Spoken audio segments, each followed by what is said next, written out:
Hello my dear students, welcome to the class of mathematics by Maninder Singh Sidhu. In this video we are about to finish exercise 10.3 from class 11th mathematics NCERT. ठीक है, तो question number 14 से लेके question number 18 तक हम इस video में cover करेंगे and all these questions are very very important questions of this chapter.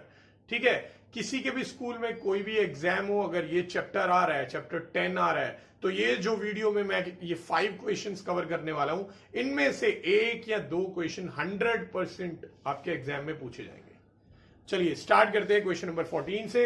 एक हमें लाइन दे रखी है जिसकी इक्वेशन है 3x minus 4y minus 16 equal to 0 और एक पॉइंट दे रखा है जिसके कोऑर्डिनेट है -1,3 और हमसे पूछा गया है कि अगर -1,3 पॉइंट से एक परपेंडिकुलर ड्रॉ करें on this line, then what will be the coordinates of the foot of the perpendicular. ठीक है, फुट ऑफ द परपेंडिकुलर के कोऑर्डिनेट कैसे निकालने हैं. अब इसके लिए मैं क्या करने वाला हूं, कौन सा प्रोसीजर अप्लाई करूंगा. मैं यहां पे ये जो परपेंडिकुलर है इसकी इक्वेशन निकालने की कोशिश करूंगा. अब परपेंडिकुलर की इक्वेशन कैसे निकालेंगे, इसके लिए पहले ये देखना पड़ेगा कि परपेंडिकुलर के बारे में हम क्या क्या जानते हैं. एक तो मालूम है ये परपेंडिकुलर -1,3 से पास हो रहा है और दूसरा ये गिवन लाइन के परपेंडिकुलर भी तो है, तो परपेंडिकुलरिटी से हम स्लोप का रिलेशन बना सकते हैं. So let this be line 1 and let this be A B. तो since line 1 is perpendicular to A B, so m1 into M A B will be equal to -1. ठीक है, अब फर्स्ट लाइन की जो slope है वो आप निकाल सकते हो -a/b करके, और ए बी की स्लोप जो है वो अभी हमें नहीं मालूम है. ठीक है, तो यहां से ए बी की स्लोप आ जाएगी -4/3. So now we know the slope of A B as well as a point on A B. So therefore equation of A B अब हम निकाल सकते हैं. फॉर्मूला y माइनस y1 की वैल्यू 3 है, is equal to slope into x minus x1 की value -1 है. ठीक है, क्रॉस मल्टीप्लाई करेंगे 3y माइनस 9 माइनस 4x और माइनस माइनस +1 है ना, +1 को -4 से करेंगे तो -4, सबको एक साइड पे ले जाएंगे. 4x प्लस 3y और ये उधर जाएगा तो -5 इक्वल टू 0. ये हमने ए बी यानी परपेंडिकुलर की इक्वेशन निकाल ली. अब परपेंडिकुलर की इक्वेशन निकालने के बाद करना क्या है बेटा, ये जो पॉइंट बी है जिसे फुट ऑफ द परपेंडिकुलर बोला गया है, जिसके कोऑर्डिनेट हमें फाइंड करने हैं, ये पॉइंट बी एक्चुअल में लाइन 1 और ए बी का पॉइंट ऑफ इंटरसेक्शन ही तो है. तो अगर मैं ए बी की इक्वेशन और लाइन 1 की इक्वेशन को सॉल्व कर दूं तो उससे हमारे पास इस पॉइंट के कोऑर्डिनेट आ जाएंगे, यानी कि फुट ऑफ द परपेंडिकुलर. तो solving the equations of AB and line 1. तो line 1 की है 3x minus 4y is equal to 16 उधर ले गए. ठीक है, और दूसरी की है 4x minus 3y, 4x plus 3y is equal to 5. इसको मैं सेकेंड इक्वेशन मान रहा हूं.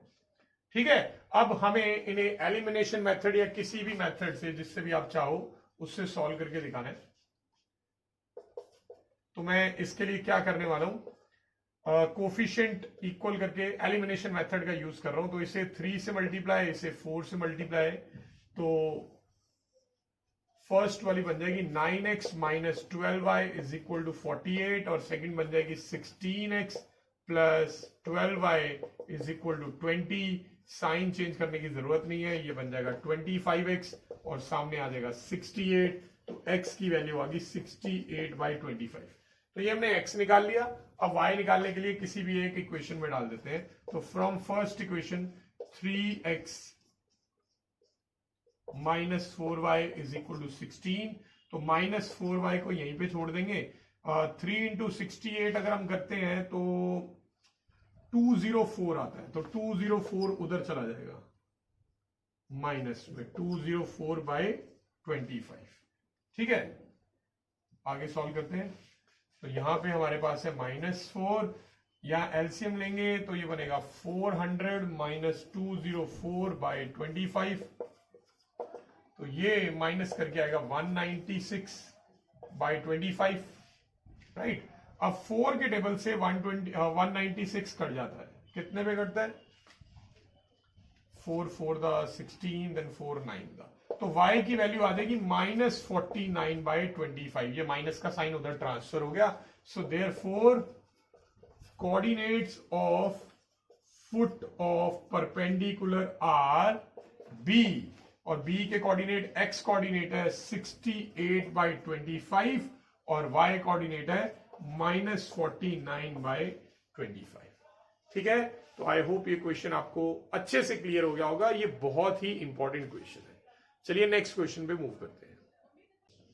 सो moving on to question number 15, हमें एक लाइन गिवन है जिसकी इक्वेशन है y = mx + c, और हमें बोला गया कि ओरिजिन से अगर हम इस लाइन पे परपेंडिकुलर ड्रॉ करते हैं तो वो -1,2 पे मीट करता है, यानी कि फुट ऑफ द परपेंडिकुलर -1,2 होगा। तो ओरिजिन ये रहा, ओरिजिन के कोऑर्डिनेट हम जानते हैं 0 0। यहां से अगर हम एक परपेंडिकुलर ड्रॉ कर रहे हैं तो उस परपेंडिकुलर के जो कोऑर्डिनेट्स आ रहे हैं वो है -1,2। अब आपने करना क्या इस क्वेश्चन में? आपने इस क्वेश्चन में m और c की वैल्यूज फाइंड करनी है। अब m और c की वैल्यूज कैसे फाइंड होंगी? चलिए इसको मैं लाइन 1 मान लेता हूं। ये जो OA है ये परपेंडिकुलर है ना, तो इसका मतलब OA और लाइन 1 दोनों एक दूसरे से परपेंडिकुलर है। तो since OA is perpendicular to line 1, तो that means slope of OA into slope of line 1 will be equal to -1। अब OA की स्लोप आप निकाल सकते हो y2 - y1 upon x2 - x1 करके, और फर्स्ट लाइन की स्लोप जो है वो हमें नहीं मालूम है, तो फर्स्ट लाइन की स्लोप वैसे ये m बन जाएगी ना, y = mx + c है, तो m1 को हम m लिख सकते हैं। ठीक है, तो ये बन गया 2 अपॉन -1m = -1, तो ये उधर ही ले जाएंगे सबको, तो m की वैल्यू आ जाएगी 1/2। तो इस तरह से हमने m फाइंड कर लिया। अब रह गया c कैसे फाइंड करें? देखिए सिंस -1,2 ये जो a पॉइंट है ये इस लाइन पे भी लाई कर रहा है, lies on y = mx + c, that means point a के जो कोऑर्डिनेट है वो इसको सेटिस्फाई करेंगे। तो y की प्लेस पे आप 2 डाल सकते हो और x की प्लेस पे -1 डाल सकते हो। ये आ गया। अब m की वैल्यू आपने ऑलरेडी कैलकुलेट कर ली है, m की वैल्यू है ½ ठीक है, तो ये बन गया -½ को इधर ले आएंगे तो ये +½ हो जाएगा। एलसीएम लेके इसको सॉल्व करेंगे, 2 to the 4, 4 + 1 5, तो 5/2। ये हमने m और c की वैल्यूज फाइंड कर ली। ठीक है, तो ये क्वेश्चन काफी सिंपल है, कोई ज्यादा टफ नहीं है। चलिए नेक्स्ट क्वेश्चन पे मूव करते हैं। क्वेश्चन नंबर 16 इस एक्सरसाइज का सबसे इंपॉर्टेंट क्वेश्चन, इनफैक्ट इस चैप्टर के भी जो टॉप मोस्ट इंपॉर्टेंट क्वेश्चन है उनमें से एक है ये। ठीक है, इस क्वेश्चन में ट्रिग्नोमेट्री भी साथ में इन्वॉल्व है, दैट्स व्हाई ये क्वेश्चन जो है थोड़ा ज्यादा इंपॉर्टेंट हो जाता है। अब क्वेश्चन को मैं पहले एक्सप्लेन कर देता हूं। आपको गिवन है एक लाइन की इक्वेशन, और आपको यह भी गिवन है कि ओरिजिन यानी 0,0 से इस लाइन पे जो परपेंडिकुलर ड्रॉ कर रहे हैं उस परपेंडिकुलर की लेंथ है p, राइट। तो p क्या है? Length of the perpendicular from origin to this line. Line की इक्वेशन है x cos θ - y sin θ = k cos 2θ। अब दूसरा आपको एक और लाइन दे रखी है और बोला है कि इस लाइन का ओरिजिन से जो परपेंडिकुलर डिस्टेंस है वो q के इक्वल है। ठीक है, क्लियर हो गया? p और q क्या है? p और q बेसिकली परपेंडिकुलर डिस्टेंसेस है ओरिजिन से इन दोनों लाइंस पे रिस्पेक्टिवली। अब आपको प्रूव करना है कि p² + 4q² = k² आएगा। अब ये प्रूव कैसे करेंगे हम किसी तरह से p और q की वैल्यूज यहां से फाइंड करेंगे इन दोनों रिलेशंस की हेल्प से, and once we find the values of p and q we are going to substitute the values of p and q here. यहां पे LHS में पुट कर देंगे और होपफुली वो k² के इक्वल आ जाना चाहिए। तो अब ये p और q की वैल्यूज कैसे फाइंड होंगी? आइए बेटा, वी नो कि वो डिस्टेंस का फॉर्मूला था ax1 plus by1 plus c upon under root में a square plus b square, right, पूरा मॉड में भी, ठीक है ना। अब इस केस में डिस्टेंस की वैल्यू p है, a जो है a है cos थीटा इंटू x1 ये पॉइंट के कोऑर्डिनेट वो 0 है, b जो है वो है माइनस साइन थीटा और y1 भी 0 है, और c जो है ये k cos 2 थीटा इधर लेके आएंगे ना, k cos 2 थीटा ये बन गया upon under root a square plus b square, a square यानी cos स्क्वायर थीटा और प्लस b स्क्वायर यानी साइन स्क्वायर थीटा, ये माइनस साइन थीटा का स्क्वायर करने में यही बन जाएगा। अब देखिए बेटा, 0 से मल्टीप्लाई होकर ये पूरा 0 बनने वाला है, ये भी 0 बनने वाला है, और ये नेगेटिव का साइन पॉजिटिव हो जाएगा मॉड की वजह से, बट हम मॉड हटा नहीं सकते। मॉड क्यों नहीं हटा सकते? क्योंकि मॉड के अंदर आर्बिट्ररी कांस्टेंट है, k है।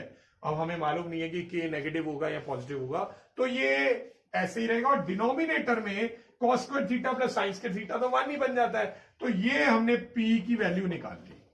Got it? इस तरह से p की वैल्यू हमने निकाल ली। अब यहां पे आते हैं इस केस में, सिमिलरली यही वाला फॉर्मूला लगाएंगे। इस बार डिस्टेंस की वैल्यू है q और फॉर्मूला होता है a यानी सीकेंट थीटा के साथ x1 इसका भी 0 है, ठीक है। फिर b है कोसिकेंट थीटा और y1 भी 0 है, और c जो है वो इधर आके बनेगा minus k upon under root a square plus b square. तो ये फॉर्मूला बन गया। अब इसको थोड़ा सा सिंप्लीफाई करना पड़ेगा। ये 0 ये मॉड के अंदर माइनस के या प्लस के तो लिख सकते हो, बट मॉड नहीं हटा सकते। अच्छा, पिछले केस में तो ये सीकेंट साइंस के थीटा प्लस कॉस के थीटा 1 बन गया था, बट सीकेंट और कोसिकेंट का कोई रिलेशन नहीं होता ऐसा डायरेक्ट आइडेंटिटी, तो हमें इन्हें साइन और कॉस में कन्वर्ट करना पड़ेगा। साइन थीटा सीकेंट थीटा को हम लिखेंगे 1 बाय कॉस स्क्वायर थीटा और कोसिकेंट स्क्वायर थीटा को 1 बाय साइन स्क्वायर थीटा, ठीक है। ये रूट में है और पूरे को मैं मॉड में रख रहा हूं। अब मैं इनका एलसीएम ले लूंगा। एलसीएम लेंगे तो आ जाएगा sign square theta plus cos square theta, और डिनोमिनेटर में आएगा cos square theta sine square theta, और ये पूरा रूट में भी है और मॉड में भी है, ठीक है। थोड़ा सा और सिंप्लीफाई करते हैं। ऑलराइट, इसको आगे सिंप्लीफाई करने के लिए मैं ऊपर से इरेज कर देता हूं। याद रखिए मुझे ये प्रूव करना है। अब के नीचे ये जो है sign square theta plus cos square theta, ये तो 1 बन जाएगा, और बाकी का आपके पास बचा cos square theta sine square theta, जो कि रूट में है और पूरा मॉड में भी है। अब ये दोनों टर्म्स रूट से बाहर आ जाएंगी, स्क्वायर इनके कैंसिल हो जाएंगे, और ये ऊपर कॉस के के साथ मल्टीप्लाई में आ जाएगा, तो क्यू की वैल्यू आ जाएगी के कॉस थीटा साइन थीटा, और पूरा मॉड में रहेगा क्योंकि के आर्बिट्ररी कांस्टेंट है, मुझे उसकी अभी वैल्यू पता नहीं है नेगेटिव है या पॉजिटिव है। तो ये हमने सेकेंड इक्वेशन बना ली, यानी कि मैंने क्यू की वैल्यू भी निकाल ली। So now I have P की value as well as Q की वैल्यू। तो ये प्रूव करके दिखाना था, तो ये प्रूव करने के लिए नाउ वी आर रेडी, ठीक है। तो मैं इसके लिए थोड़ा सा स्पेस बना लूं। So now P square plus 4q square, यानी इसका एलएचएस लिया मैंने। अब इसमें मैं वैल्यूज पुट करूंगा, पी का स्क्वायर, बेटा इसका स्क्वायर करेंगे। देखिए मैंने मॉड क्यों लगाया था, मॉड इसलिए लगाया था क्योंकि हमें नहीं पता था कि वो नेगेटिव होगी कि पॉजिटिव होगी, बट स्क्वायर कर देने पे तो डेफिनेटली चाहे वो नेगेटिव भी होगी तो वो भी पॉजिटिव बन जाएगी, राइट। तो जब हम इसका स्क्वायर करेंगे तो हमें मॉड लगाना जरूरी नहीं है, तो पी स्क्वायर की वैल्यू आ जाएगी के स्क्वायर कॉस स्क्वायर 2 थीटा, ये आ गई इसके स्क्वायर की वैल्यू, प्लस इसका स्क्वायर करेंगे, अगेन हमें मॉड लगाने की जरूरत नहीं पड़ेगी, के square cos square theta sine square theta, और याद रखिए इनके साथ 4 भी था, तो प्लस 4 के साथ ये सारा आ गया। ऑलराइट, अब now what you can do, you can take k square common. K square अगर हम कॉमन लेते हैं तो we are left with cos square 2 theta plus 4 cos square theta sine square theta. अब बेटा इसको आगे आप सॉल्व नहीं कर सकते जब तक दोनों टर्म्स के एंगल सेम ना हो। यहां पे एंगल 2 थीटा है जबकि यहां पे एंगल थीटा है, तो मुझे एंगल सेम करने पड़ेंगे। ठीक है, तो मैं क्या करने वाला हूं, इसको तो एज इट इज रहने देता हूं। ये जो टर्म्स हैं इसमें 4 भी किसी का स्क्वायर है, 2 का स्क्वायर है, तो इन सबके स्क्वायर अगर कॉमन ले लूं तो ये बन जाएगा 2 कॉस थीटा साइन थीटा का होल स्क्वायर, ये बन जाएगा। ऑलराइट, यही बनेगा। सो इसके बाद आपको ट्रिगो की एक आइडेंटिटी याद आ रही होगी इसको देख के। यस, ये आइडेंटिटी है साइन 2 थीटा की। बिल्कुल, साइन 2 थीटा का फॉर्मूला होता है 2 कॉस थीटा साइन थीटा। तो ये अब दोनों के एंगल सेम बन गए ना, ये बन चुका है कॉस स्क्वायर 2 थीटा और ये भी स्क्वायर कर देंगे तो साइन स्क्वायर 2 थीटा। अब दोनों का थीटा सेम है तो ये वही बन गया cos square x plus sine square x किसके इक्वल होता है, 1 के इक्वल होता है। तो ये बन जाएगा के स्क्वायर इंटू 1, यानी कि के स्क्वायर जो कि आर एच एस के इक्वल आ चुका है। हमें के स्क्वायर ही तो बनाना था इसको, p square plus 4 q square is equal to k square आ गया, हेंस प्रूव्ड। आई होप सभी को ये वाला क्वेश्चन समझ आ गया होगा। थोड़ा सा लंबा क्वेश्चन था and very very important question. चलिए हम नेक्स्ट क्वेश्चन पे चलते हैं। So another very important question, question number 17। हमें एक ट्राइंगल दे रखा है, उसके तीनों वर्टिसेस के कोऑर्डिनेट दे रखे हैं और हमारे से बोला गया कि जो वर्टेक्स ए है, वर्टेक्स ए से जो ऑल्टीट्यूड ड्रॉ होगा उस ऑल्टीट्यूड की लेंथ भी निकालनी है और उसकी इक्वेशन भी निकालनी है।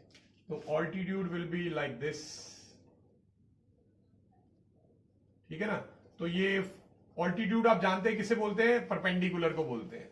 तो बेसिकली ये जो डी है ये फुट ऑफ द परपेंडिकुलर है, ठीक है। हमें एडी जो है ऑल्टीट्यूड, इसकी लेंथ भी निकालनी है और इसकी इक्वेशन भी निकालनी है। देखिए लेंथ निकालने के ना दो तरीके हैं। एक तरीका तो यह कि आप जैसे हमने क्वेश्चन नंबर 14 में फुट ऑफ द परपेंडिकुलर के कोऑर्डिनेट्स फाइंड किए थे, सेम उसी तरह आप यहां पे भी डी के कोऑर्डिनेट फाइंड कर सकते हो फुट ऑफ द परपेंडिकुलर के। एक तो ये तरीका है, और जब ये फुट ऑफ द परपेंडिकुलर आ जाएगा तो अब ए और डी में डिस्टेंस फॉर्मूला लगा लेना तो लेंथ निकल जाएगी एडी की। और दूसरा तरीका है कि ए और बीसी, बीसी एक लाइन है और ए एक पॉइंट है, पॉइंट और लाइन के बीच का डिस्टेंस फॉर्मूला लगा लो, पॉइंट और लाइन, ठीक है। जो लास्ट वीडियो में मैंने आपको कंसेप्ट, लास्ट टू लास्ट में जो कंसेप्ट बताया था कि पॉइंट और लाइन के बीच में डिस्टेंस कैसे निकाला जाता है, वो फॉर्मूला भी लगा सकते हैं। बट उसके लिए हमें लाइन की इक्वेशन पता होनी जरूरी है, बीसी की। तो बीसी की इक्वेशन तो निकालनी ही पड़ेगी, आप चाहे किसी भी मेथड से चले जाओ, ठीक है। तो let us first find the equation of BC, ठीक है। सो इक्वेशन ऑफ बीसी कैसे निकलेगी बेटा, बी और सी के बारे में आप 2 पॉइंट्स जानते हो तो डायरेक्ट 2 पॉइंट फॉर्म लगा देते हैं, कोई ज्यादा सोचने की जरूरत ही नहीं है यहां पे। तो 2 पॉइंट फॉर्म लगाएंगे, ये x1 y1 हो गया, ये x2 y2 हो गया। फॉर्मूला था y minus y1 is equal to y2 minus y1 upon x2 minus x1 into x minus x1। मैं सभी की वैल्यूज डालता हूं, देखो y1 और x1, y1 की वैल्यू है -1 और x1 की वैल्यू है 4, फिर है y2 माइनस y1 यानी 2 माइनस -1, ये हो गया y2 माइनस y1। फिर x2 माइनस x1 हो जाएगा 1 माइनस 4।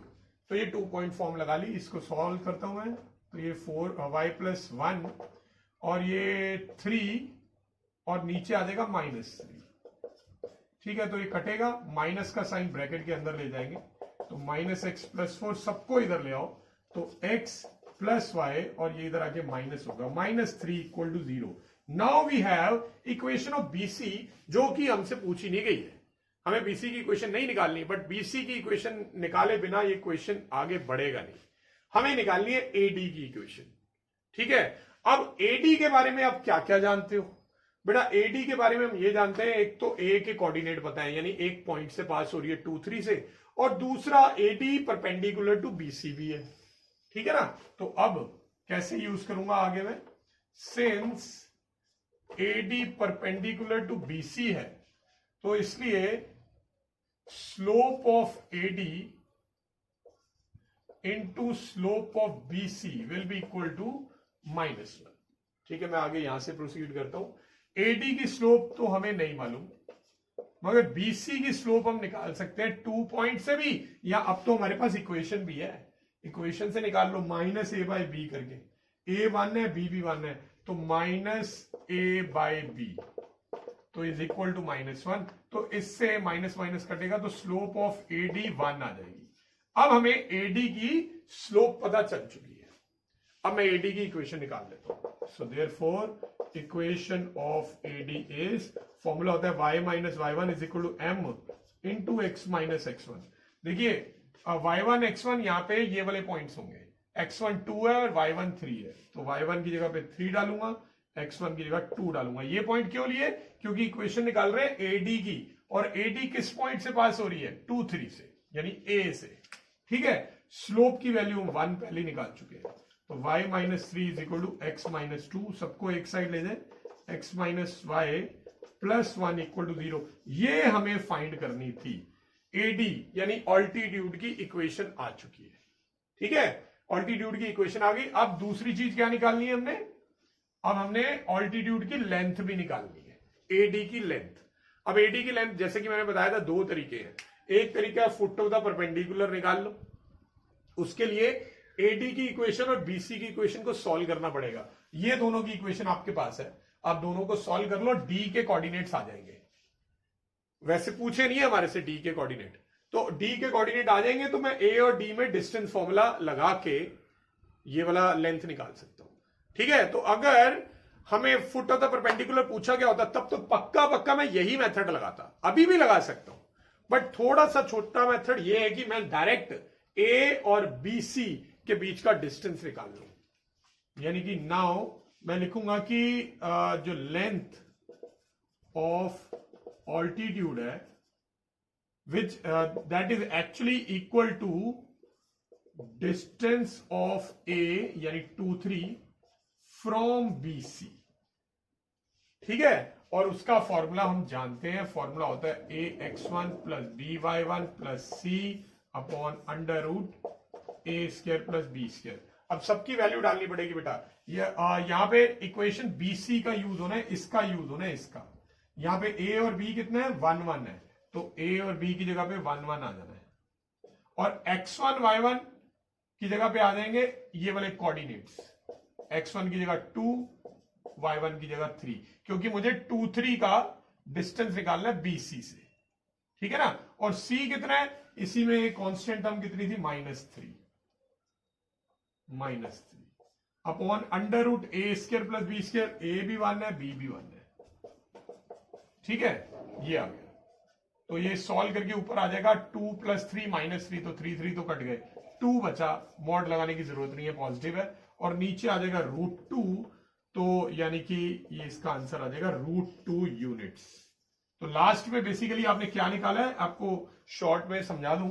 आपने BC जो लाइन थी, BC उसकी इक्वेशन आपने ली, विच इज x + y - 3 = 0, और पॉइंट A जिसके कोऑर्डिनेट है 2 3, उनके बीच का ये डिस्टेंस निकाल लिया। ठीक है, तो आपने distance between a point and a line का फॉर्मूला यूज करके √2 यूनिट्स आंसर निकाल लिया, जो कि लेंथ ऑफ द ऑल्टीट्यूड आ गई है। आई होप ये क्वेश्चन सभी को क्लियर हो गया होगा, बहुत इंपॉर्टेंट क्वेश्चन है ये भी। तो चलिए last question of the exercise पे मूव करते हैं। सो क्वेश्चन नंबर 18, इस क्वेश्चन में बोला गया है कि एक लाइन है जिसके दोनों एक्सिस पे इंटरसेप्ट जो है वो A और B है। ये इंटरसेप्ट A है, ये इंटरसेप्ट B है, और इस लाइन का ओरिजिन यानी 0,0 से जो लेंथ ऑफ द परपेंडिकुलर आ रही है वो P आ रही है। Length of the perpendicular P है, यानी कि ओरिजिन से परपेंडिकुलर डिस्टेंस जो है लाइन का वो P है, और हमें प्रूव करना है कि 1/p² is equal to 1/a² plus 1/b² होगा। ये प्रूव करके दिखाना है। ठीक है, अब ये भी क्वेश्चन क्योंकि आर्बिट्ररी कांस्टेंट से ही बना हुआ है पूरा, तो ये भी देखने में काफी टफ लगता है, बट ये करने में डिफिकल्ट नहीं है। बेसिकली कंसेप्ट क्या यूज हो रहा है, एक लाइन है और उसका ओरिजिन से जो डिस्टेंस दिया हुआ है वो P दिया हुआ है। कुछ कुछ वैसे ही क्वेश्चन है जैसा 16 था, बस उसमें लाइन की इक्वेशन हमें दे रखी थी, वो ट्रिग्नोमेट्रिक टर्म्स में थी, बट यहाँ लाइन की इक्वेशन नहीं दी। नो वरीज, लाइन की इक्वेशन नहीं दी, वो तो हमें पता चल ही गई क्योंकि हमें इंटरसेप्ट तो मालूम है ना। Since intercepts are A and B respectively on x and y axis, so this implies equation of line will be x by A plus y by B equals to 1। ये इक्वेशन ऑफ लाइन हो गई। अब जो P दिया हुआ ये line की equation है बेटा, x by A plus y by B equals to 1। अब मैं पॉइंट और लाइन के बीच के डिस्टेंस का फॉर्मूला लगा लूंगा। So now we know that distance का फॉर्मूला होता है ax1 plus by1 plus c upon under root a square plus b square. यहां पे डिस्टेंस की वैल्यू p है। देखो जनरली मैं लाइन की इक्वेशन को हम कभी भी ऐसे नहीं छोड़ते, हम उसे स्टैंडर्ड फॉर्म में कन्वर्ट करते हैं, फ्रैक्शंस में नहीं छोड़ते। बट इस पर्टिकुलर क्वेश्चन में हम फ्रैक्शन में ही छोड़ दे तो जल्दी प्रूव हो जाएगा। कैसे पता? क्योंकि जो प्रूव कर रहा है वो भी देखो फ्रैक्शनल टाइप का ही है। अगर हम इस इक्वेशन को देखें तो इस इक्वेशन में x का कोफिशिएंट कौन है? x का कोफिशिएंट है 1/a, y का कोफिशिएंट कौन है? 1/b। तो यानी ये जो a है वो 1/a है और ये जो b है वो 1/b है, और जो c है, c क्या होगा? कांस्टेंट टर्म जब इधर आएगी तो वो -1 बनेगी। अब फॉर्मूला क्या है? a के साथ x1 आना होता है, x1 यानी ये वाला point which is 0, plus b के साथ y1 आना होता है, y1 भी 0 है और साथ में c है, अपॉन में अंडर रूट a का स्क्वायर प्लस b का स्क्वायर, यही होता है ना, राइट? अब इसके बाद हम क्या करने वाले? बहुत सिंपल है, क्वेश्चन खत्म होने वाला है। नाउ आफ्टर दिस मैं इसको तो ऐसे ही रहने दूंगा p, ये 0 बन जाएगा, ये 0 बन जाएगा, ये -1 है, मॉड से बाहर आके +1 हो जाएगा, और डिनोमिनेटर में हमारे पास है अंडर रूट में 1/a square plus 1/b square. अब हमें क्या करना है? ये प्रूव करना है। ये देखो कुछ कुछ क्लोज लग रहा है, अब बिल्कुल ऐसा बनाना है इसे। तो मुझे यहां पे दिख रहा है p भी रेसिप्रोकल में है, तो मैं दोनों साइड को रेसिप्रोकल कर देता हूं। p का रेसिप्रोकल 1/p हो जाएगा और ये रूट वाली टर्म ऊपर आ जाएगी रेसिप्रोकल करने पे, ऐसे। अब इसके बाद मैं करूंगा squaring both sides. Squaring both side क्यों? क्योंकि स्क्वायर रूट हटाना है, तो स्क्वायरिंग बोथ साइड करेंगे तो उससे 1/p का स्क्वायर बन जाएगा 1/p स्क्वायर, और इधर स्क्वायर रूट कैंसिल हो जाएगा, तो 1/a square plus 1/b square आ जाएगा। Hence proved. यही हमें प्रूव करना था। तो आपने देखा ये क्वेश्चन इतना डिफिकल्ट नहीं है जितना देखने में लग रहा है। ठीक है, तो हमने आज एक्सरसाइज 10.3 के मेन जो क्वेश्चंस है, 5 क्वेश्चंस, वो कवर किए हैं, जिससे हमारी एक्सरसाइज 10.3 भी कंप्लीट हो गई है।